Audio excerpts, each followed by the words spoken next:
हम इस वक्त इंडोनेशिया के बाली द्वीप पर हैं, यानी दुनिया के सबसे ज्यादा मुस्लिम आबादी वाले मुल्क के हिंदू बहुल आबादी वाले इस द्वीप क्षेत्र में।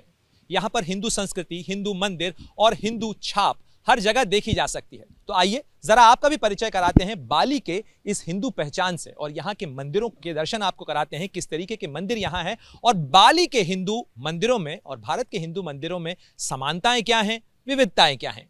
तो चलिए, इस वक्त हम यहां पर हैं जो कि इंडोनेशिया के बाली का नौसा दुआ इलाके का जगन्नाथ मंदिर है। इसे नाम दिया जाता है जगन्नाथ पूजा मंडल, यानी ये पूजा स्थान है जगन्नाथ का। और जगन्नाथपुरी का मंदिर भारत में है, उड़ीसा में है और उड़ीसा से एक बेहद खास नाता बाली का भी है, क्योंकि कार्तिक पूर्णिमा को उड़ीसा के खासतौर पर उत्कल के इलाके के अंदर बाली यात्रा मनाया जाता है, यानी वो दिन जब लोग व्यापार के लिए इंडोनेशिया के बाली द्वीप जाया करते थे। और करीब 1000 साल से भी ज्यादा पुराना ये नाता है भारत का और इंडोनेशिया के बाली का। एक बहुत खास चीज आपको यहाँ की बाली के मंदिरों में देखने को मिलेगी। हर मूर्ति जिसे माना जाता है अगर वो जागृत मूर्ति है तो उसके ऊपर आपको ये इस तरीके का जो सफेद और काली चौकड़ी का कपड़ा है वो आपको मिलेगा। और हर मूर्ति के ऊपर, उसके माथे पर भी और खास तौर पर उसके जो कटी स्थान है, यानी कमर से नीचे का स्थान जो है वो इस तरीके से कपड़े से ढका होगा, यानी ठीक उसी तरीके से जैसे आप कटी वस्त्र पहनते हैं या अंग वस्त्र पहनते हैं उसी तरीके से। और इसके पीछे भी बाकायदा एक लॉजिक दिया जाता है। कहा जाता है कि ये स्थान इसलिए ढका जाता है क्योंकि ये काला और सफेद यानी एक संतुलन है, ये प्रकृति के संतुलन को नोटिफाई करता है, प्रकृति के संतुलन को बताता है। और खास तौर पर ये जो चीज है जिसे कहा जाता है यहाँ पर, ये जो ऑफरिंग है, यानी ये इस तरीके की पाम की पत्तियों के अंदर फूल इस तरीके से हर मूर्ति के आगे आपको हर घर परिवार, हर चौराहे पे, हर स्थान के ऊपर आपको इस तरीके से रखे हुए मिल जाएंगे। और ये फूल भी अलग अलग चीज़ को नोटिफाई करते हैं, यानी अलग अलग चीज़ को बताते हैं। इसके अंदर अलग अलग देव प्रतीकों के अनुसार फूल की पत्तियों का चयन किया जाता है। और कहा जाता है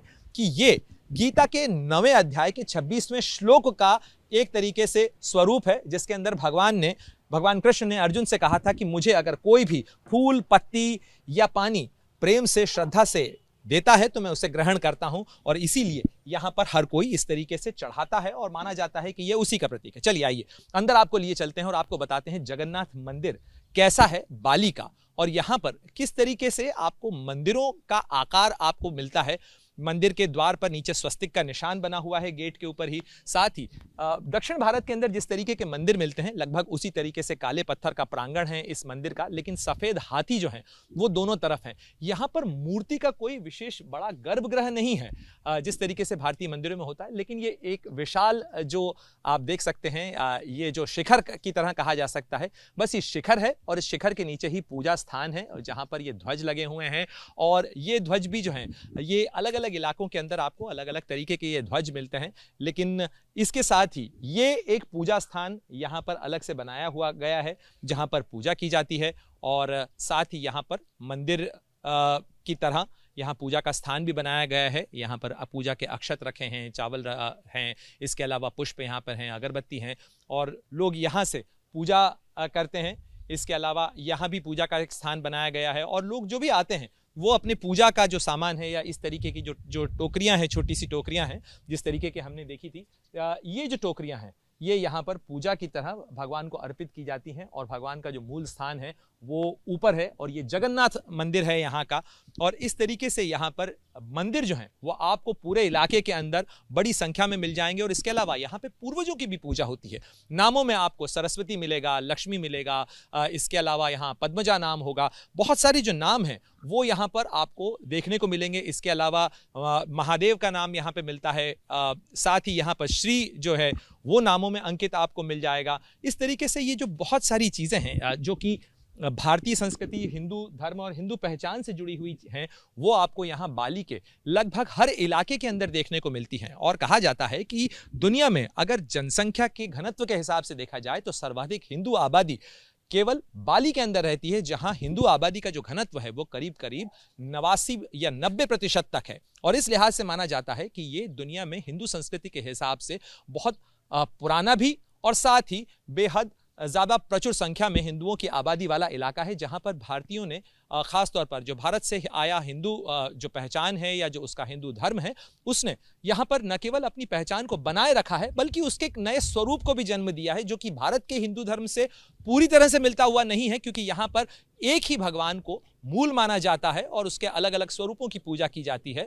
और भारत के अंदर जिस तरीके से अन्य देवी देवता हैं, यहाँ पर बहुत ज़्यादा देवी देवताओं की पूजा नहीं होती है, लेकिन यहाँ पर जो भगवान के का महादेव स्वरूप है उसकी पूजा होती है। जगन्नाथ स्वरूप की यानी ब्रह्मा विष्णु और महेश की पूजा बाली में भी होती है। और इसे ही जो सृष्टि का ट्रिनिटी कहा जाता है या त्रिदेव भारतीय संस्कृति के अंदर कहा जाता है, हिंदू संस्कृति के अंदर कहा जाता है, उसकी वो पहचान आपको बाली में भी देखने को मिलती है। और भारत से करीब करीब 6-7 हजार किलोमीटर दूर इस तरीके से यहाँ पर हिंदू पहचान, हिंदू नामों को देखना किसी भी भारतीय के लिए या हिंदू जो रीति रिवाज हैं, धर्म हैं, उसे मानने वाले के लिए बड़ा रोमांचित करने वाला है। और साथ ही ये बताता है कि किस तरीके से इंडोनेशिया ने भी इस हिंदू बहुल द्वीप को न केवल बचा के रखा है, संरक्षित किया है, बल्कि यहाँ पर जो हिंदू पहचान है वो भी अपने आप में पल्लवित हो रही है। और यही शायद यही वजह है कि ये दुनिया में विविधताओं को समाहित करने की जो कोशिश है, उसी की दृष्टि से इंडोनेशिया ने बाली के इस जगह को चुना है G20 के शिखर बैठक के लिए,